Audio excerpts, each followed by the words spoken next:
(1월 21일) 월요일 오늘의 글로벌 뉴스입니다. 지난 주말 다우지수와 S&P 500 지수가 5년 만에 최고치를 기록하며 뉴욕 증시가 상승 마감했습니다. 다만 미국 부채 한도 문제 등이 부각되면서 지수는 상승폭이 둔화되는 모습을 보였습니다.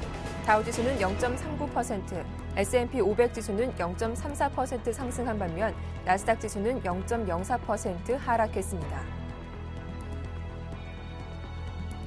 유럽 증시가 하락세로 마감했습니다. 중국 4분기 경제 성장률 등 지표 개선이 호재였지만 영국 소매 판매 지표 부진과 엇갈린 미국 기업 실적이 주가를 끌어내렸습니다.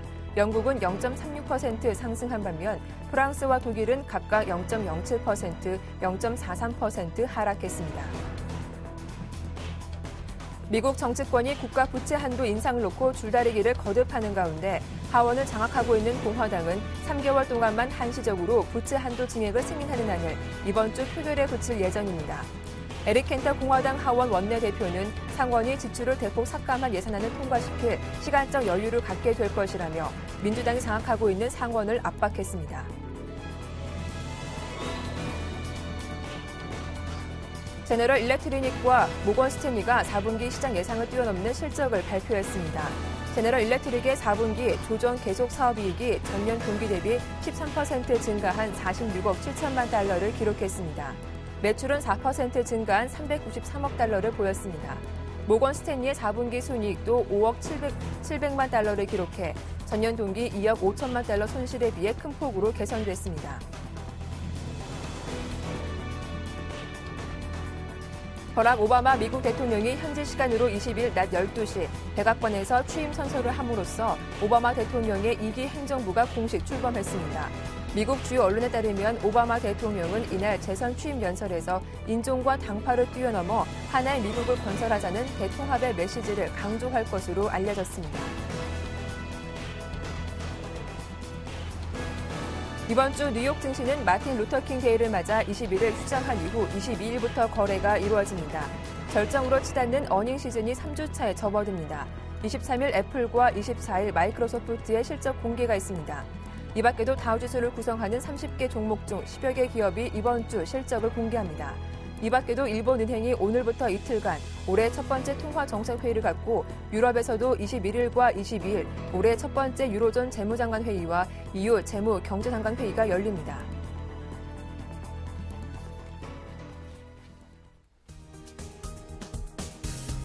안녕하세요. 굿모닝 대박 예감 박미라입니다. 오늘 새벽부터 대부분 지역에서 눈이나 비가 내리고 있습니다. 평소보다 이른 월요일 아침 준비하시면 좋겠습니다. 자, 지난 금요일 뉴욕 증시는 나스닥 지수를 제외하고 다우지수와 S&P 500 지수가 상승세로 거래를 마쳤습니다. 주간 기준으로 보면 3주 연속으로 오른 건데요. 개장 전에 발표된 기업들의 실적 발표가 호재로 작용을 했고 또 오후장 들어 미 의회가 부채 한도를 3개월간 한시적으로 증액하는 방안을 제시하고 있어 시장에서는 긍정적으로 받아들이고 있습니다. 자, 이제 우리 시간으로 오늘 밤이면 미국에서는 오바마 행정부 2기가 본격 출범하게 되죠. 또 일본에서는 올해 첫 번째 통화정책회의가 열리는데요. 이번 한 주 중요한 이벤트와 함께 어떤 변수가 있는지 자세하게 정리해드리겠습니다. 굿모닝 대박 예감 1부 지금 시작합니다.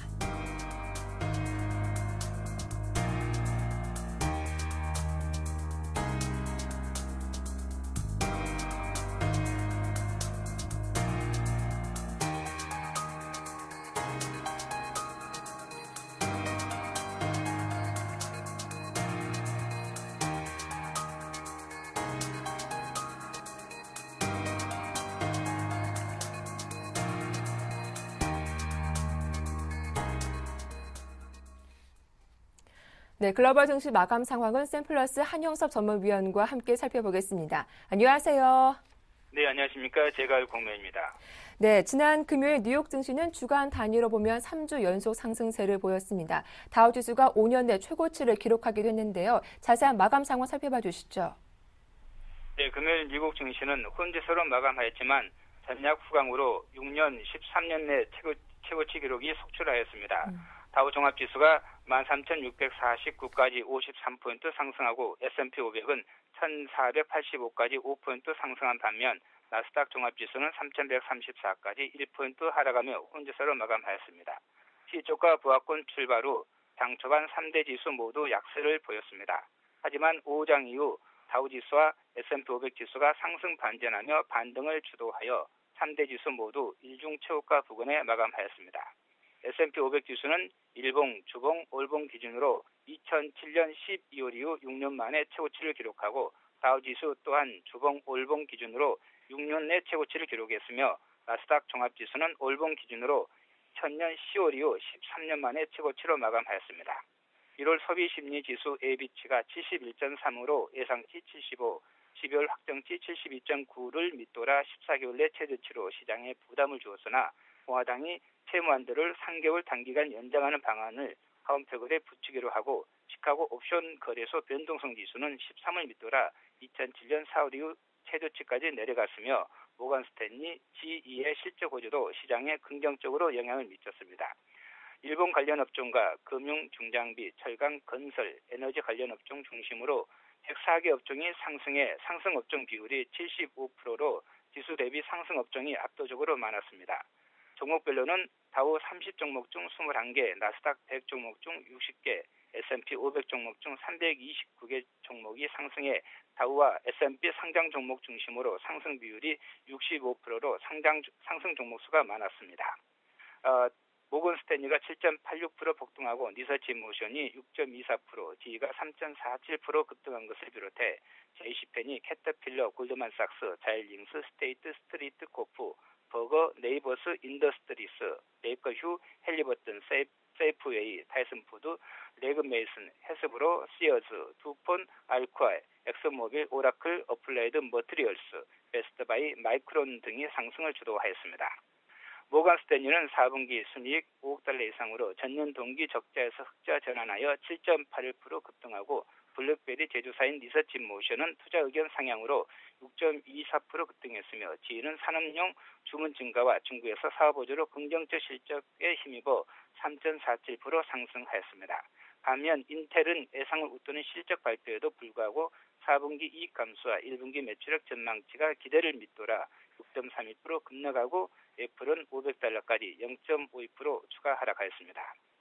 시장 관심주로는 마이크론이 또다시 상승해 14일 동안 무려 30% 가까이 폭등하고 모건 스탠리가 21달러 저항선을 돌파하였으며 리서치 모션이 7일 만에 40% 폭등하였습니다. 또한 아마존이 또다시 사상 최고치를 경신하고 골드만삭스가 한 달 동안 30% 급등 중이며 단기간 30% 폭등하였던 델 컴퓨터는 조정 하루 만에 이틀 연속 상승하며 추가 상승 가능성을 열어놓았습니다. 추천 종목으로는 마이크론, 포드, 아마존, 오라클, 모건 스탠리, JP 모간, 골드만 삭스, 모토로라, 캐터필러, 텍사스 인스트루먼트, 버라이존 커뮤니케이션, AT&T, 알쿠아, 제이시펜이, GE, 베이커휴, 타이슨푸드, 허팅턴 뱅크를 추천하겠습니다. 미국 시장 투자 전략으로는 S&P 500 다우지수를 중심으로 신고가가 갱신 중이고 나스닥 지수도 월간 기준으로 이미 13년 최고치를 기록 중에 있어 조만간 나스닥 지수가 3,200을 돌파하며 일간 주간 기준 13년 만에 최고치 갱신을 전망하고 있습니다. 반도체, 전자상가의 IT, 금융, 자동차, 에너지, 건설 관련 업종 중심으로 매수 지속 당부하겠습니다. 네, 지난 금요일 뉴욕 증시는 전반적으로 전야 후 강의 모습을 보였고 지수 대비 상승한 업종이 더 많았다라고 말씀을 해주셨습니다. 자, 이어서 야간 선물 지수는 어떻게 마감됐습니까? 네, 금요일 야간 선물은 262.60으로 주간시장 대비 0.05포인트 하락하였습니다.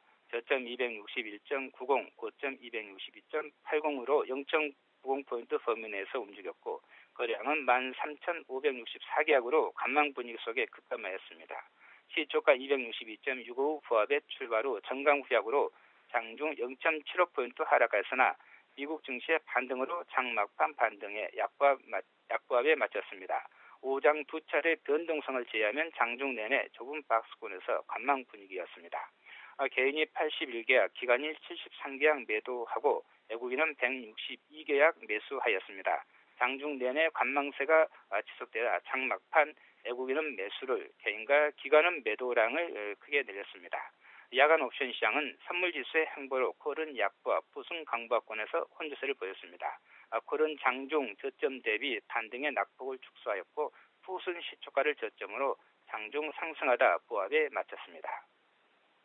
지난 금요일 글로벌 증시 분위기는 좋았는데요. 오늘 또 한 주를 시작하는 월요일장이죠. 주식시장과 선물 옵션 시장 대응 전략 살펴봐 주시죠. 네, 금요일 국내 증시는 미 증시의 상승으로 시초가 갭 상승 출발 후 외국인의 선물 매도로 장중 현물은 강보합, 선물은 하락 반전하였으나 장막판 재차 반등하여 변동성 장세가 연출되었습니다. 하지만 현물 지수에 비해 선물 지수는 상대적으로 약세를 보여 지수 상승폭은 상대적으로 낮았습니다. 삼성전자가 급등 나가며 지수 변동성을 키웠지만 한국전력, 한국가스공사, 우리투자증권 등 전기가스 증권업종과 함께 장막판 상승에 동참하며 반등을 주도하였습니다. 여기서 시장 변수를 두 가지만 좀 들겠는데 환율과 삼성전자의 조정입니다. 그래서 첫째, 환율 원화가 그동안 계속 하락하다 1,054원을 저점으로 1,080원 선까지 반등 예상되는데 환율이 반등한다면 자동차 업종 중심으로 그동안 부진했던 환율 피해주들이 반등이 전개될 것이고, 둘째는 삼성전자가 당분간 박스권 조정 국면에 진입했는데 저점 140만 원에서 160만 원 사이에서 움직인다면 좀 시장에 혼선이 초래될 수 있겠습니다. 그래서 장세의 흐름을 좀 여기서 또 살펴본다면은 종합지수가 지금 2,000포인트를 사이에 두고 박스권에 갇혀서 1950에서 2020포인트 사이의 변동성 장세가 연출 중에 있습니다. 목요일 1964포인트를 저점으로 금요일 1990포인트 돌파 시도를 했지만 외국인들의 선물 263과 264에서 견제도 만만치 않았습니다. 현물은 지수 상관없이 업종과 종목별 내릴리가 지속 중으로 매수 관점에서 대응하고, 선물은 265포인트를 중심으로 260에서 270포인트 사이의 박스권으로 대응하시되 이번 주 박스권 고점 종합지수 2020, 선물지수 270포인트 돌파 가능성도 염두에 두고 대응하셔야 될 것 같습니다. 금일 전망은 시초가 상승 출발 후 종합지수 1990, 선물 264포인트를 돌파하며 재차 종합지수 2000, 선물지수 265포인트 돌파를 시도할 것으로 보고 있습니다. 지수 조정폭은 크지 않고 장중 소폭 조정을 받으면서 상승 시도가 지속될 수 있을 것입니다. 대응 전략으로는 금일 선물 매도는 자제하고 매수로만 대응하시기 바랍니다. 장 초반 선물 262.5에서 263.5포인트 사이에서 매수한 후 반등 시 265.5p 전후나 장중 고점에서 청산하시는데 단 선물지수 261.5포인트를 지지선으로 예상과 다를 경우에는 선저로 저점에서 재매수하시기 바랍니다.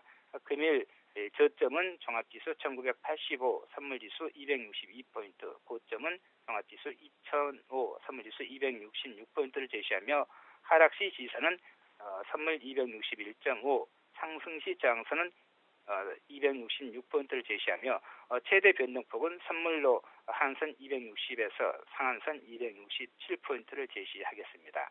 옵션 매매의 전략은 콜 옵션 매수 또는 풋 매도 또는 옵션 양매도한 후 장중 차익 실현 전략입니다. 콜 옵션 매수는 종합지수가 2,000포인트 돌파하며 변동성이 클 경우 수익이 클 수 있고, 풋 매도는 변동성이 작더라도 좀 안정성이 있으며 옵션 양매도는 지수 상승폭이 크지 않고 종합지수가 2,000포인트 전후에서 정체 시 유리하다 할 수 있겠습니다. 네, 오늘 말씀 잘 들었습니다. 고맙습니다. 네, 감사합니다. 지금까지 샘플러스 한영섭 전문위원과 함께했습니다.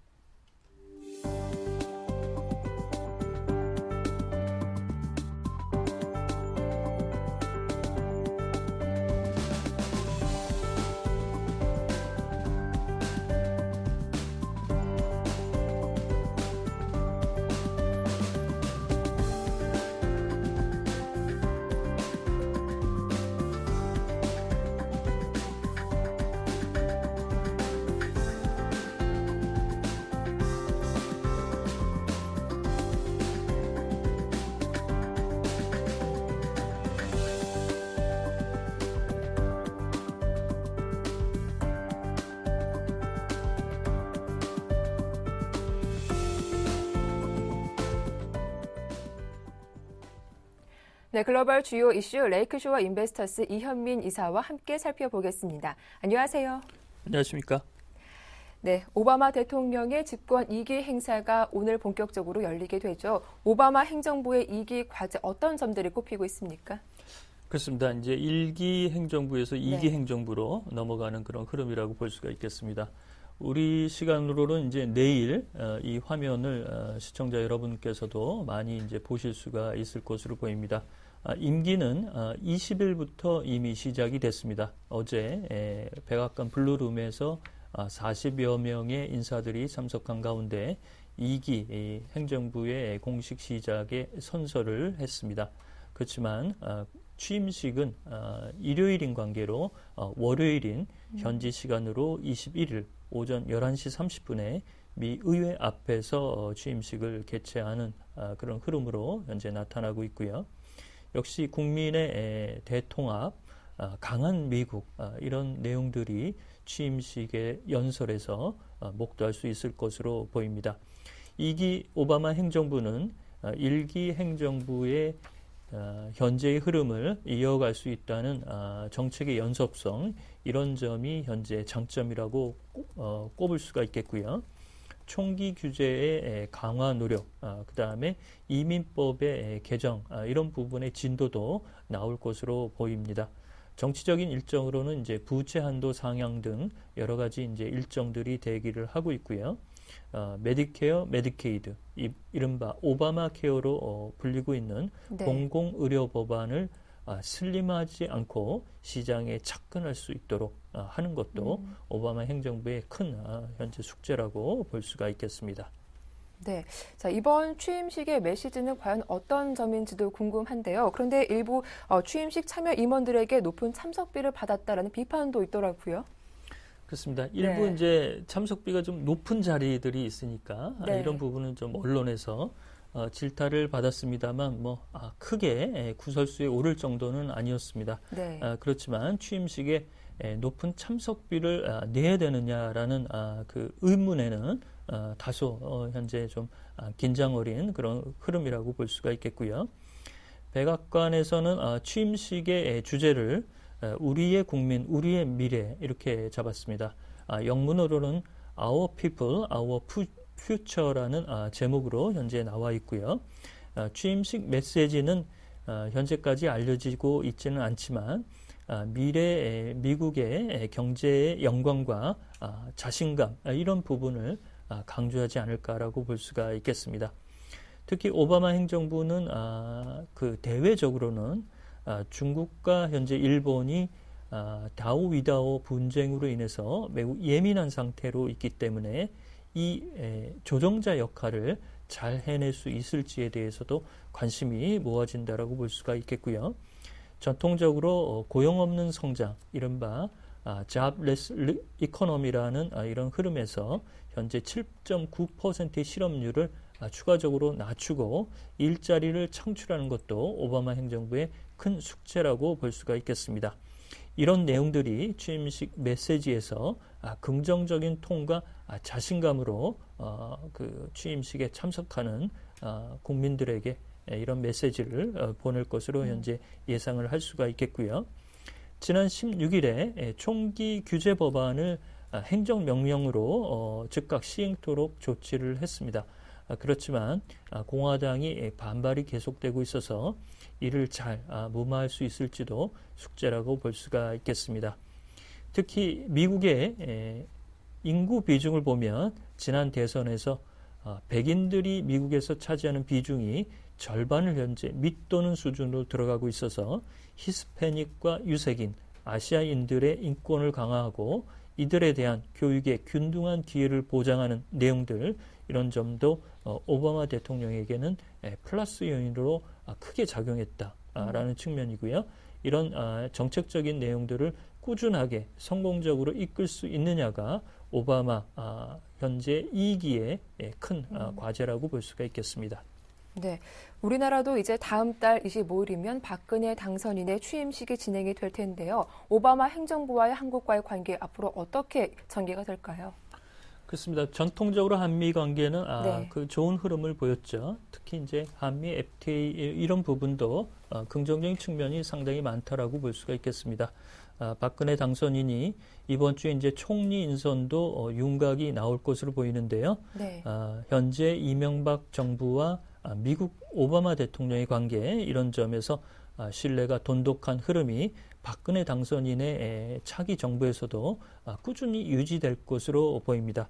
박근혜 당선인은 대중국 특사로 김무성 현재 위원을 포함해서 여러 위원들을 현재 보내도록 조치토록 하고 있는데요. 미국과의 대화 채널도 공식적으로 이제 발표가 될 것으로 보입니다. 그동안 좋은 관계를 유지했기 때문에 우선순위에서 다소 후순위로 밀리더라도 이에 대한 신뢰가 강하다는 측면, 이런 점에서 박 당선인과 오바마 대통령의 2기 행정부의 관계도 매우 현재의 좋은 흐름을 유지할 수 있을 것으로 평가할 수가 있겠습니다. 네, 이렇게 오바마 2기 행정부 출범과 관련된 이슈 전해드렸습니다. 다음 소식은 오늘부터 이틀간 일본 중앙은행이 금융통화정책회의를 진행하게 되는데요. 이번 회의 특히 시장에 관심이 크다고 하죠. 그렇습니다. 이번 주 네. 주초에 가장 현재 큰 이슈는 증권시장이나 금융시장 네. 모두 일본 쪽에 그 눈길과 현재 촉각을 곤두세운다라고 볼 수가 있겠습니다. 공식적으로 이제 발표가 될 텐데요. 일본의 중앙은행이 오늘과 내일 금통위를 열게 됩니다. 올해 첫 금통위고 추가적인 자산 매입 규모가 더 나올지도 관심이라고 볼 수가 있겠고요. 지난 주말에 아수다로 부총리 겸 재무상과 시라카 마사가키 BOJ 총재는 인플레 타겟팅 목표치 2%에 잠적 합의했다라고 밝혔습니다. 이런 내용들이 마이니치 신문과 아사히 등 주요 언론을 통해서 얘기가 되고 있는데요. 빠르면 21일 날 공식적인 기자회견을 통해서 인플레 목표치 2%를 BOJ가 공식적으로 발표할 것으로 현재 예상을 하고 있습니다. 관심을 모으고 있는 시라카 마사키 총재의 거취는 교체 쪽으로 현재 무게중심이 좀 올라가고 있는 그런 흐름이라고 볼 수가 있겠고요.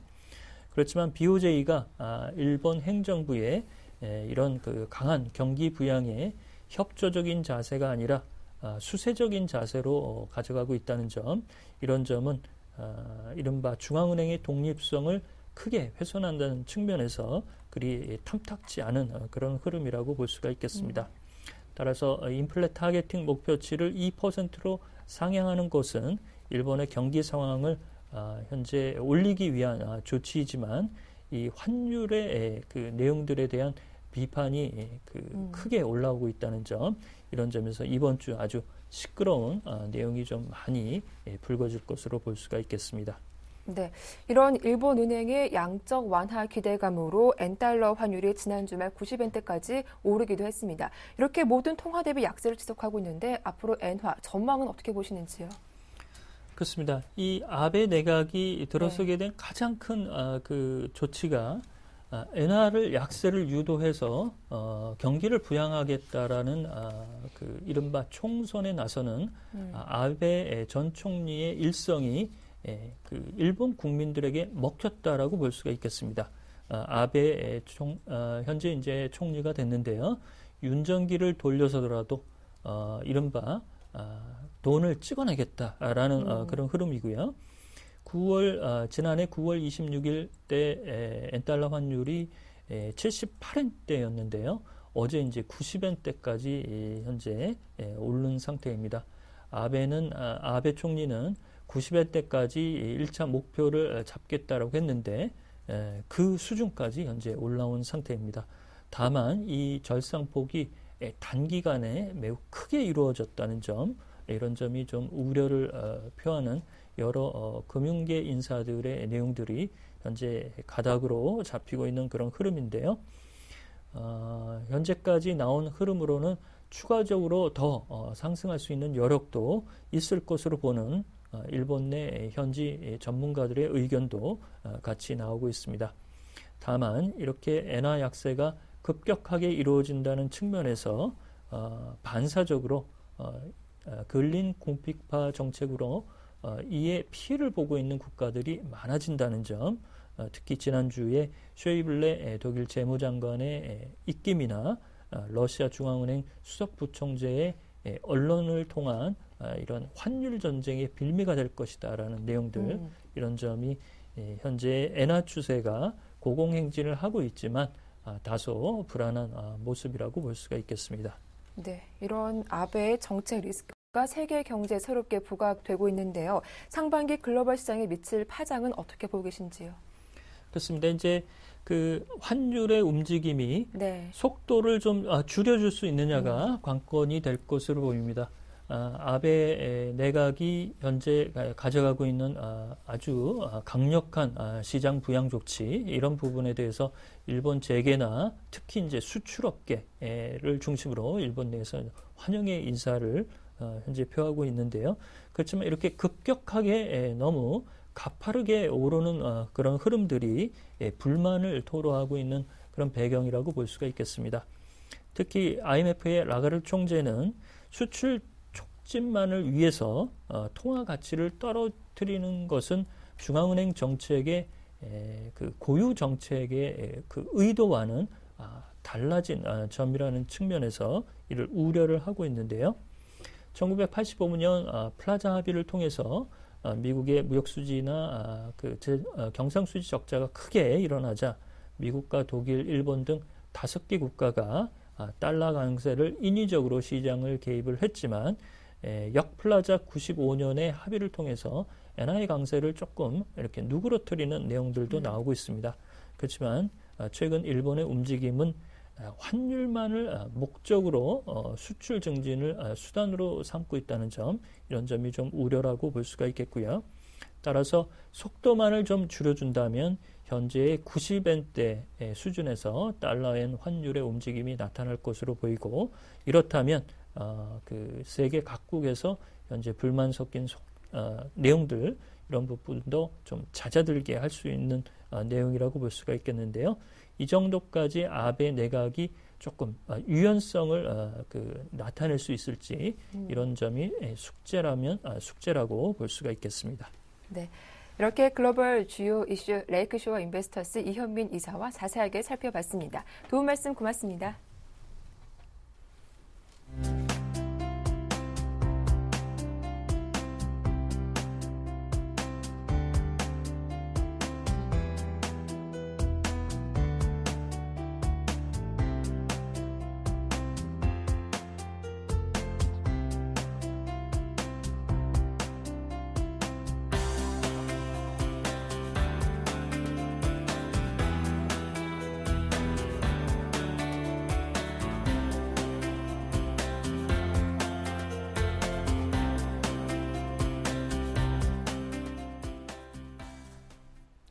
네, 오늘장 전략 세워보도록 하겠습니다. 오늘 순서는 신영증권 영등포 지점의 윤경수 차장과 함께합니다. 안녕하세요. 네, 안녕하세요. 네, 먼저 지난 금요일 국내 증시 마감 상황 정리를 해보겠습니다.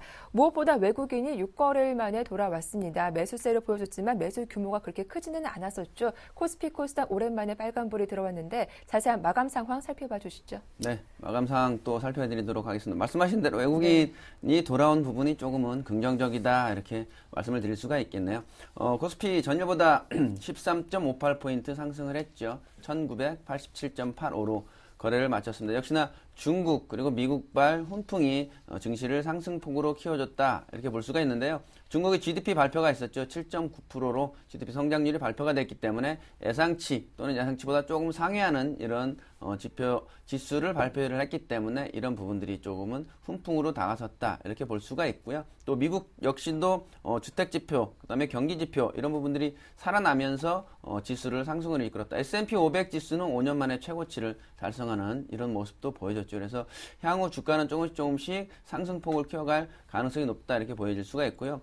국내 증시 조금 그동안 하락했던 이유 중에 하나가 뱅가드 펀드였죠. 근데 뱅가드 펀드가 MSCI 지수를 추종을 하면서 미국 쪽 지수거든요. 근데 FTSE 지수, 유럽 쪽 지수죠. 이쪽으로 넘어가면서 9조 원 정도의 자금을 덜어내는 이런 모습을 보여줬는데 이런 부분들이 지금은 너무나 부각돼 있다 이렇게 좀 볼 수가 있고요. 블랙록이라는 ETF 회사가 더 많은 매도를 보여주고 있기 때문에 뱅가드 펀드는 지금은 이제 조금은 우려는 하지 않아도 될 가능성이 높다 이렇게 조금씩은 희석될 가능성이 높다 이렇게 보여지고 있기 때문에 뱅가드에 대해서는 너무나 우려를 하지 않으셔도 되겠다 이렇게 말씀을 드릴 수가 있고요. 오히려 일본의 양적 완화 정책을 조금 더 눈여겨봐야 되겠다 이렇게 볼 수가 있죠. 그래서 지금은 지수는 조금 더 상승폭을 키워가는 이런 모습을 보여주고 있고요. 은행주, 특히 건설, 철강 이런 부분들이 상승폭을 키워가면서 주가를 상승으로 이끌었다 이렇게 볼 수가 있고요. 코스닥 역시도 상승세로 돌아섰죠. 코스닥은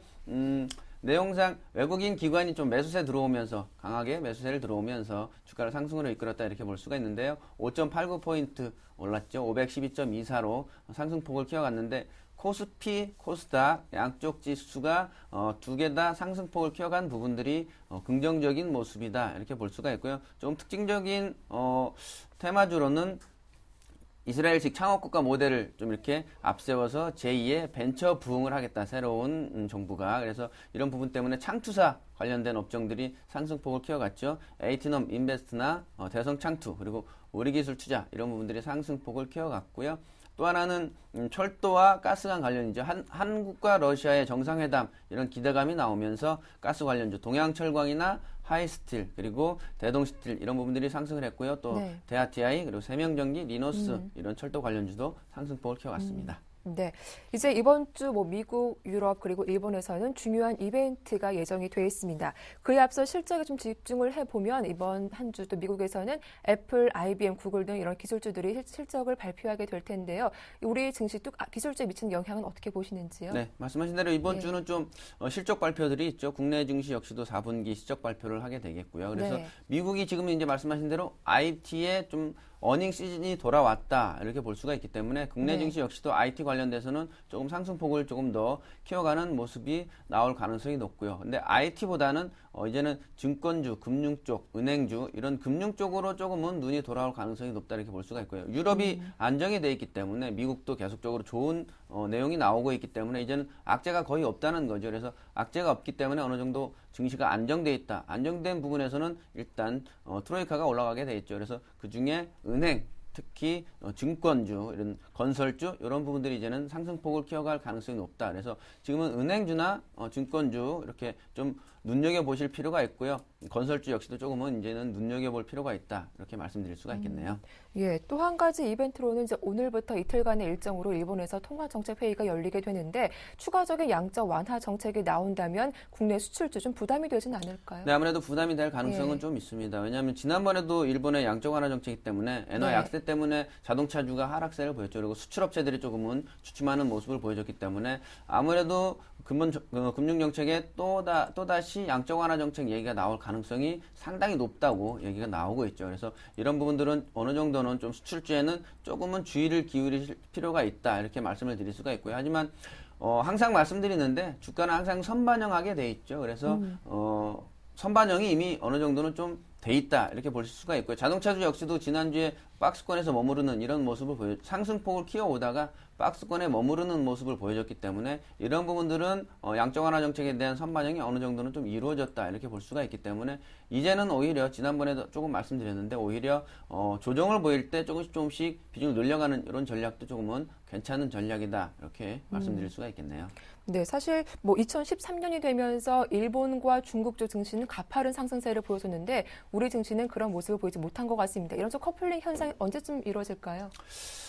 조만간에 이뤄질 가능성이 높습니다. 지금 중국이 계속적으로 살아나고 있고 아시아 쪽에서는 대만과 한국만 외국인의 매도세가 나왔다는 거죠. 그래서 이제는 외국인의 매수세가 다시 들어오기 때문에 7거래일 만에 외국인의 매수세가 들어왔죠. 그래서 이제는 외국인의 매수세가 조금씩 들어올 가능성이 높다. 그래서 지금은 이제는 커플링 현상으로 다시 갈 가능성이 높고요. 주가 역시도 2000포인트에서 지금 조금은 물러나 있는 상황이긴 하지만 이런 부분들이 좀 전에 말씀드렸던 뱅가드 펀드 매도 때문에 이런 부분들이 나왔다 이렇게 볼 수가 있고요. 또 한 가지가 2000포인트가 되면 지난번에도 한번 말씀드렸는데 2000포인트가 되면 개인들의 불안감이 좀 작용이 되죠. 그래서 펀드 매도세가 계속 나오고 있다는 이런 부분들이 아무래도 2000포인트 안착을 좀 못 시키는 이런 모습을 보여주고 있는데요. 이제는 어느 정도 2,000포인트에 강하게 접근을 하고 있기 때문에 네. 2,000포인트가 되면 개인들 역시도 이제는 펀드 매도는 조금은 자제할 가능성이 높죠. 그래서 펀드 매도 때문에 삼성전자 역시도 하락폭을 보이면서 주가 역시 하락으로 이끌었다 이렇게 볼 수가 있기 때문에 이제는 개인들이 펀드 매도를 안 한다면 어느 정도 커플링 현상은 조금은 나타날 가능성이 높다 이렇게 볼 수가 있겠습니다. 네, 이 외국인의 매수를 기대해 볼 수 있다면 이제 오늘 전략이 궁금합니다. 좀 적극적으로 나서 봐도 괜찮을까요? 네, 아무래도 지금 2,000포인트 다가서고 있기 때문에요. 2,000포인트를 기반으로 어느 정도 이제 상승폭을 키워가는 이런 모습을 보여주고 있기 때문에 이제는 좀 전에 말씀드렸던 미리 선반영되어 있는 부분이 없지 않아 있기 때문에 엔화 양적 완화 정책도 어느 정도는 이제는 우려하지 않아도 될 가능성이 높고 뱅가드 펀드 역시도 어느 정도 주가에 이미 다 녹아있다 이렇게 볼 수가 있기 때문에 이 부분 역시도 이제는 우려해서 조금은 빼자 이렇게 보여줄 수가 있기 때문에 2,000포인트를 기준으로 움직임 이제는 조금 아까 말씀드렸던 커플링 현상을 보여주면서 상승폭을 완만히 키워갈 가능성이 높기 때문에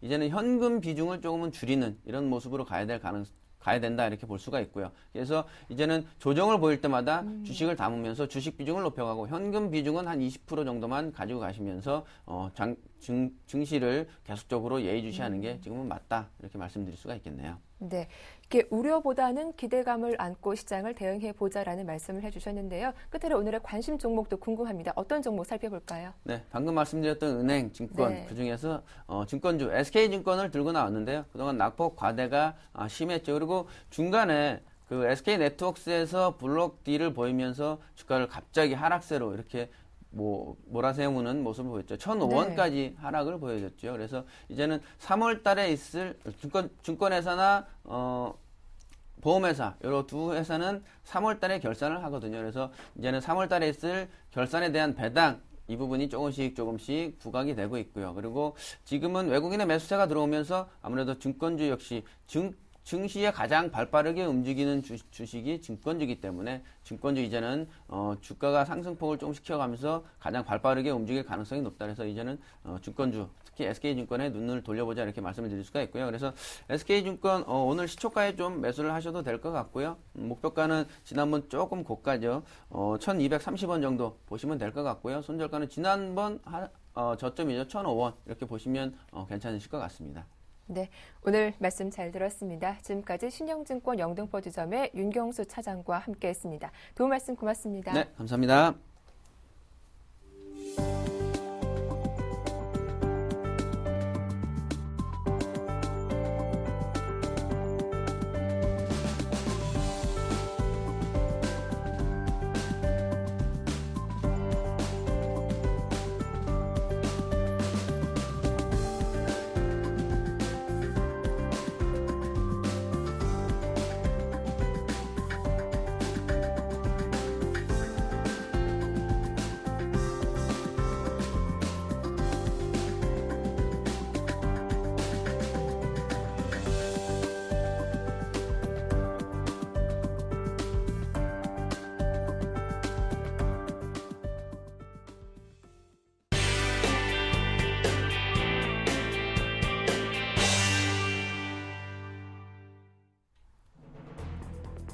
우리 금융지주가 경남 광주은행을 팔아 자사주를 매입하는 방식의 민영화를 검토 중인 것으로 확인됐습니다.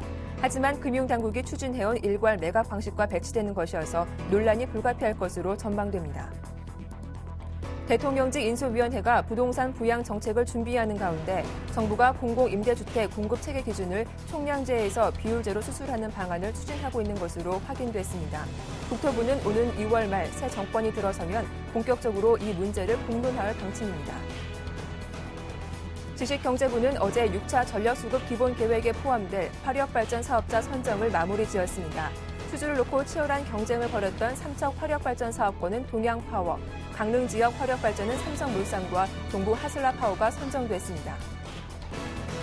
버락 오바마 대통령이 20일 공식 취임 선서를 하면서 집권 2기를 본격 시작했습니다. 연초 재정 절벽에 이어 지금도 국가 채무 한도 상향, 총기 규제 등 현안을 놓고 공화당과 대립하고 있어 공방이 격화될 것으로 전망됩니다. 네, 이슈앤이슈 오늘 순서는 서울경제신문 증권부의 서은영 기자와 함께하겠습니다. 안녕하세요. 안녕하세요. 네, 우리금융 민영화 문제가 다시 화두로 떠오르고 있습니다. 민영화 방안에서 여러 가지 시나리오를 두고 논란이 이어지고 있는데 우리금융지주가 경남 광주은행을 팔아서 자사주를 매입하는 방식의 민영화를 검토 중이라고요. 네, 그렇습니다. 우리금융지주의 한 고위 관계자는 민영화만 된다면 경남과 광주은행을 분리해서 팔아도 상관없다면서 분리매각을 우리금융지주가 하고 대금이 지주로 들어오면 자사주를 매입하는 식으로 민영화를 진전시키는 방식을 생각하고 있다고 밝혔습니다. 이 관계자는 매각 대금을 배당하지 않고 자사주를 사면 그만큼 예보 지분이 줄어 민영화를 한다는 의미가 있다고 덧붙였는데요. 지방은행 매각 대금으로 시장에서 예보와 소액주주의 지분을 사겠다는 겁니다. 이 경우 현재 56.97%인 예보의 우리금융지주 지분은 떨어지게 되고 자연스럽게 우리금융은 사들인 자사주를 보유하고 있게 됩니다. 이에 앞서서 홍준표 경상남도지사가 경남은행 분리매각과 관련해서 이팔성 우리금융 회장으로부터 이미 동의를 얻었다 이렇게 밝힌 적도 있었죠. 우리금융 측은 매각 대금을 갖고 이금융권 인수합병으로 사업 포트폴리오를 다변화해 몸값을 올리는 방안도 생각하고 있는데요. 다만 우리금융의 생각이 현실화하는 데는 어려움이 많을 것으로 예상됩니다. 금융당국이 우리금융의 분리매각보다는 일괄 매각을 선호하고 있는 데다 글로벌 경기 침체로 우리금융의 주가가 낮아서 헐값 매각 논란이 나올 수 있기 때문입니다. 금융위는 우리금융 민영화와 관련해서 일괄 매각하는 방안을 추진하겠다고 대통령직 인수위원회에 보고했었는데요. 다만 차기 정권이 들어서고 금융당국의 새로운 수장이 누가 오르느냐에 따라서 그림은 달라질 수 있습니다. 네, 대통령직 인수위원회가 부동산 부양 정책을 준비 중인데요. 정부가 공공임대주택 공급 체계를 기존 총량제에서 비율제로 바꾸는 방안을 추진 중인 것으로 알려졌습니다. 어떤 내용인지 자세하게 살펴보죠. 네, 국토부가 아무래도 2월 말 새 정권이 들어서면 이 문제를 공론화할 방침인 것으로 알려졌습니다. 쉽게 풀어보면 정권이 바뀔 때마다 1년에 몇만 가구를 짓겠다 이렇게 단기 목표를 세우는 게 총량제의 방식이었다면 전체 가구 중 어느 정도를 임대주택으로 채우는 게 좋을지 적정 비율을 산출해서 장기 계획을 짜는 것이 바로 비율제입니다. 정부는 이 총량제에서 비율제로 수정하겠다 이런 방침을 세우고 있는 것으로 알려졌는데요. 1990년대 이후 각 정권은 현재 공급 체계를 유지하면 20-30년 뒤에는 공공임대주택 비중이 10 내지 20% 정도는 될 것이다. 이런 식으로 두루뭉술한 계획만 내놨을 뿐 우리 인구 구조와 복지 수준에 맞춘 비율 목표는 제시하지 못했습니다. 그나마 정권이 바뀔 때마다 공급 계획이 흔들리기 일쑤였는데요. 정부가 공공임대주택의 이상적인 비중을 확정하고 이에 대한 국민적 합의를 이끌어낸다면 주택시장의 일대 변화를 이끌어낼 수 있다는 게 전문가들의 분석입니다. 국토해양부 등에 따르면 지난해 말 기준 우리나라의 10년 이상 장기 공공임대주택은 89만 가구인데요. 이게 전체 주택의 한 5% 정도에 불과합니다. 영국이 22%, 독일 20% 이런 선진국들이 20%를 넘어서고 또 OECD의 평균치가 11.5%에 달한다는 걸 감안하면 절반에도 미치지 못하는 물량입니다.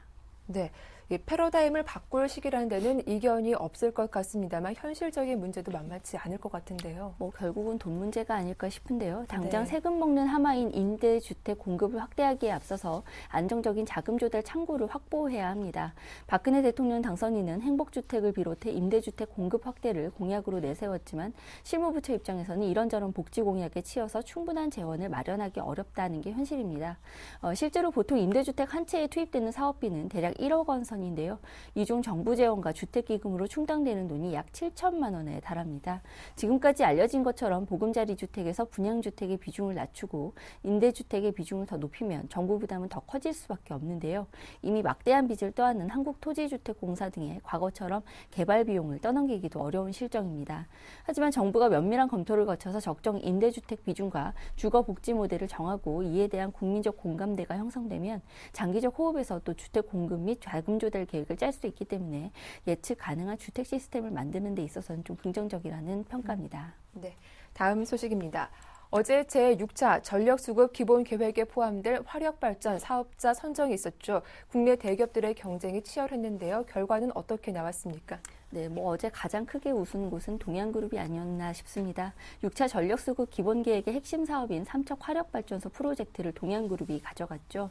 삼척 화력 프로젝트는 총 사업비만 11조 원 규모로 현재현 동양그룹 회장이 기업의 명운을 걸고 수주에 총력을 기울였던 사업인데요. 현 회장은 이를 통해서 제2의 창업에 나서겠다는 각오를 공개적으로 밝히기도 했습니다. 삼척에서 경쟁하면서 고배를 마신 동부와 삼성물산은 강릉에서 사업을 따내면서 그나마 위안을 삼았습니다. 끝났습니다. 이들 모두 각각 200만 킬로와트씩 건설을 하게 되는데요. 지식경제부는 어제 이 같은 내용의 6차 전력수급 기본계획에 포함될 화력발전 사업자 선정을 마무리 짓고 현재 16%에 불과한 민간 화력발전의 비중을 2020년까지 74.4%로 늘리기로 했습니다. 계획에 따르면 정부는 2020년까지 1,580만 킬로와트 규모의 화력발전소를 확충할 계획인데요. 사업자 선정도 잠정 확정했습니다. 사업권을 획득한 기업 중 민간 대기업 수는 8개인데 한전 발전자회사 4개 한 2배 수준에 달하는 거죠. 먼저 수주를 놓고 치열한 경쟁을 벌였던 삼척 화력발전 사업에 이렇게 동양파워가 결정되고 또 이제 동부 삼성물산이 결정이 되면서 이제 어느 정도 밑그림이 그려졌다라고 할 수 있겠습니다.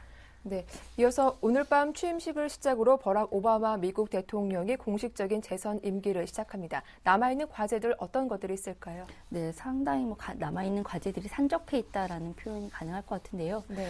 역사적으로 볼 때 항상 이 미국 대통령들이 재선 이후에 2기 임기를 시작을 하면 정치적인 밀월 기간을 가지는 경우들이 많았습니다. 더 이상 선거에 신경을 쓸 필요가 없었기 때문에 야당과 심각한 대립을 벌일 필요가 없었던 거죠. 또 각종 스캔들에 시달리거나 구설에 오르는 경우도 상당히 많았습니다. 하지만 버락 오바마 대통령의 경우는 다릅니다. 연초부터 재정절벽을 싸고 공화당과 대립한 데 이어서 지금도 국가 채무 한도 상향, 총기 규제 등 현안을 놓고 줄다리기를 벌이고 있죠. 오바마 대통령은 여론의 호응을 얻고 협상 대신 강수로 공화당을 밀어붙이고 있는데 앞으로 좀 난관이 예상되고 있습니다. 네, 이슈의 이슈 지금까지 서울경제신문 서은영 기자와 함께했습니다. 도움 말씀 고맙습니다. 감사합니다. 네, 굿모닝 대박 예감 1부 순서는 여기서 마치겠습니다. 저희는 잠시 후 2부로 다시 인사드릴게요. 고맙습니다.